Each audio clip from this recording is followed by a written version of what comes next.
안녕하세요. 핑크노트 콕쌤입니다. 자, 오늘 문제는 여러분들이 정말 많이 헷갈려 하시고 진짜 질문이 많이 나오는 문제예요. 바로 무균술에 대한 내용입니다. 여러분들 무균술을 개념을 잡아 놓으면 사실 어렵진 않아요. 그런데 하나하나 다 외우려다 보니까 너무 헷갈린다. 왜 이건 이거예요, 이건 이거예요 라고 하는 부분을 많이 물어보시더라고요. 그래서 오늘 저와 함께 무균술에 대한 개념을 한번 익혀보겠습니다. 자, 무균술은 여러분들 책에 기본간호에 나와져 있어요. 기본간호 중에서도 여러분들 많이 알고 계시는, 물론 교재마다 제목은 다를 수 있어요. 그런데 보통 감염관리 또는 무균술 돕기 라고 하는 부분에서 교재를 확인하시면 좋을 것 같습니다. 자, 무균술이다라고 하면 우리 일반적으로 균이 있으면 안 돼, 이렇게 생각을 많이 하시더라고요. 그러다 보니까 무균술을 헷갈려 하세요. 자, 저는 지금 크게 두 가지의 개념으로 무균술을 설명할 거예요. 자, 먼저 첫 번째는 내과적 무균술. 자, 그리고 나머지는 외과적 무균술이에요. 사실 우리가 좀 더 무균술을 철저하게 적용하고 있는 거는 외과적 무균술이에요. 자, 그러면 이제 하나하나 개념을 설명을 할 건데, 아까 무균술이라고 하는 부분이 균이 있으면 안 돼 라고 생각하면 안 돼요 라고 말씀드렸어요. 그러면 너무 헷갈려요. 자, 내과적 무균술은 목적이 있어요. 목적이 뭐냐면 지금 현재 균이 있을 수 있어, 이게 전제예요. 그런데 이 균이 다른 곳으로 이동하지 않도록 하자라고 하는 게 내과적 무균술이에요. 자, 외과적 무균술은 여기는 절대 균이 있으면 안 돼. 그러니까 여러분들이 생각하시는 무균술은 사실 외과적 무균술에 대해서 많이 생각을 하고 계시더라고요. 그래서 자, 전제입니다.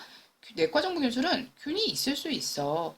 다른 곳으로 이동하지 않도록 하자. 이걸 우리가 좀 전문 용어로는 전파를 방지하자라고 이야기해요. 시작점이 달라요.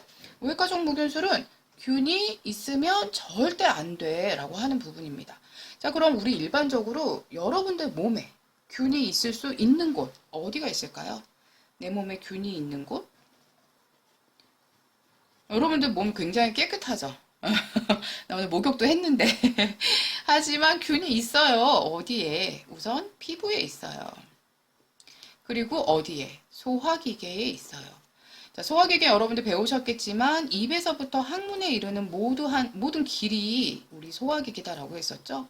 여기에는 소화기계에는 균이 있을 수 있어요. 그러다 보니 이렇게 균이 있는 곳으로 들어가는 처치들 또는 접촉하는 것들에 대해서는 다 내과적 무균술을 쓰시면 돼요.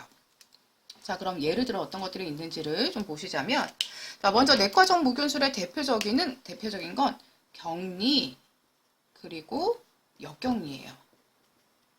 자, 여러분들 격리는 뭐예요? 격리는 바깥쪽으로 환자가 있으면 바깥쪽으로 나가는 걸 차단하는 게 격리죠.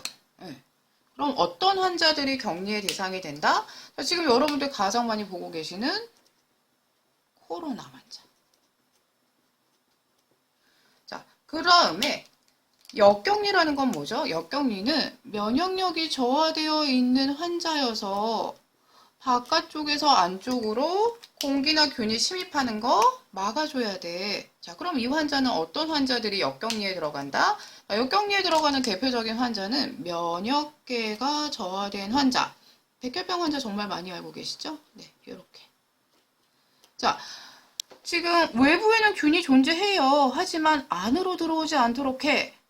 내부에는 균이 존재해요. 하지만 병실 밖으로 나가면 안 돼. 이런 항목들은 다 내과적 무균술에 들어가게 돼요. 그래서 여러분들이 가장 많이 헷갈리시는 게 격리, 역격리이고요. 자, 그 다음에 소화기관으로 들어가는 거 대표적인 거 뭐가 있다? 그쵸. 우리가 연하곤란이 심하거나 무의식 환자여서 입으로 음식물을 섭취할 수 없는 경우에 쓰는 비위관이라고 하는 도구. 자, 그리고 변비가 너무 심해요. 또는 어떤 치료적인 목적을 위해서 쓰는 관장이라고 하는 부분. 네, 이런 부분 부분들이 소화기계로 좀 생각이 되겠네요. 뿐만 아니죠. 자, 여러분들 일반적으로 체온계를 사용한다, 아니면은 뭐 청진기를 사용한다, 이런 피부에 접촉하는 것들도 다 들어가게 돼요. 근데 우리는 조금 요점만 좀 보기로 해요. 자, 이렇게 여기에 더하기 여러분들 추가로 몇 가지만 더 말씀드리자라고 하면 여러분들 우리 환자 침상 교환할 때 침구 털면 돼요, 안 돼요? 안 돼요. 침구 털지 않아요. 왜냐하면 균이 있을 수 있는데 이게 주변으로 퍼지는 거잖아요. 침구 털지 않아야 되고 우리 병실에서 비질하지 않는 거 알고 계시죠? 네. 왜냐면 먼지가 부유하면서 옆으로 퍼지기 때문이에요. 이렇게 퍼지는 것들. 아, 전파를 방지한다 라고 하는 것들 들어가게 되고요. 자, 그 다음에 우리 여러분들 배액관에서 배액물질 빼내고 나서 버릴 때 있죠. 그럴 때 옆으로 막 푹푹푹 퍼지게 되면은 튀게 되면 오염될 수 있어요. 그런 것들. 그래서 액체 버릴 때 튀지 않도록 주의한다. 뭐 이런 내용들이 다 들어가게 돼요. 자, 그래서 이런 것들 느낌으로 보세요. 아, 여기는 균이 있고 얘는 더 이상 다른 곳으로 퍼지면 안 돼. 자, 하지만 외과적 무균술은 달라요. 절대로 균이 존재하면 안 되는 거예요. 그래서 아마 많이 물어보는 게 이 외과적 무균술을 많이 물어보고 있는데, 자, 그럼 절대로 균이 있으면 안 되는 곳 어디죠? 네, 우리 원래 피부라고 하는 아이가 외부로부터 균이 침투되는 걸 방지하는 아주 중요한 보호막이에요. 그 이제 보호막이 손상된 경우, 상처, 드레싱하는 경우에 균이 있으면 그 균이 안쪽으로 들어가겠죠. 자, 피부 겉에면에는 균이 있을 수 있지만 피부 안쪽의 점막에는 균이 없습니다. 그래서 얘 안 돼요. 자, 그다음에 우리 몸에 뭔가를 삽입하는데 바늘을 뚫어서 삽입하는 거 천자라고 이야기하죠.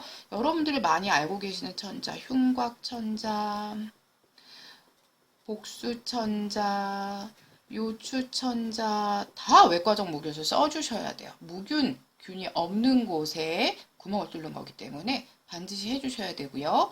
그 다음에 대표적으로 알고 계시는 거 수술도 피부를 절개해서 점막을 건드리는 건데 점막에는 균이 없어요. 그러니까 수술해 주셔야 되고 그 다음에 주사 바늘로 찌르는 거죠. 사실 천자도 바늘로 찌르는 거예요. 그러니까 바늘로 찌르는 모든 것들은 다 외과적 무균술 적용해야 된다라고 보시면 좋겠고요. 자, 그 다음에 헷갈리는 거. 우리 방광 안에는 균이 있어요? 없어요? 그러면 있나? 없나? 헷갈려요. 자, 소화기계를 제외하고 균이 없어요. 방광 안에 균이 있으면 아마 방광염, 요도염 일으키게 되겠죠. 그래서 여기에 도뇨관까지 같이 해주시면 돼요. 관장은 소화기계로 들어가는 겁니다. 도뇨관은 우리 비뇨기계로 들어가서 이해해 주시면 안 돼요. 자, 요렇게까지가 적용술의 내용이에요. 여러분들 기본을 이해하시고 저번에도 말씀드렸어요. 이해와 암기는 자전거 바퀴 두 가지를 같이 공유를 해 주셔야 돼요. 나중에 그래도 나 너무 헷갈려 라고 하면 요 아이를 위주로 많이 보시면 좋겠습니다. 자, 그런데 여기에 제가 추가로 하나 더 말씀드릴게요. 나 이거 헷갈려요. 손씻기도 우리가 내과적 손씻기, 외과적 손씻기가 있어요. 자, 기본적으로 내과적 무균술은 다 내과적 손씻기예요. 그러면 외과적 무균술은 다 외과적 손씻기냐? 아니죠. 네. 얘만 외과적 손씻기예요. 수술만. 편하게 우리 병동에서 하는 것들은 다 내과적 손씻기예요. 드레싱 병동에서 하죠. 천자 병동에서 하죠. 주사 병동에서 하죠. 도뇨관 삽입도 병동에서 하네요. 얘네들은 다 뭐다? 내과적 손씻기입니다. 손씻기와 무균술 섞어서 생각하시면 굉장히 많이 틀려요. 자, 여러분들 요거 정리 잘 하셔서 문제 푸실 때 잘 활용해 보세요. 감사합니다.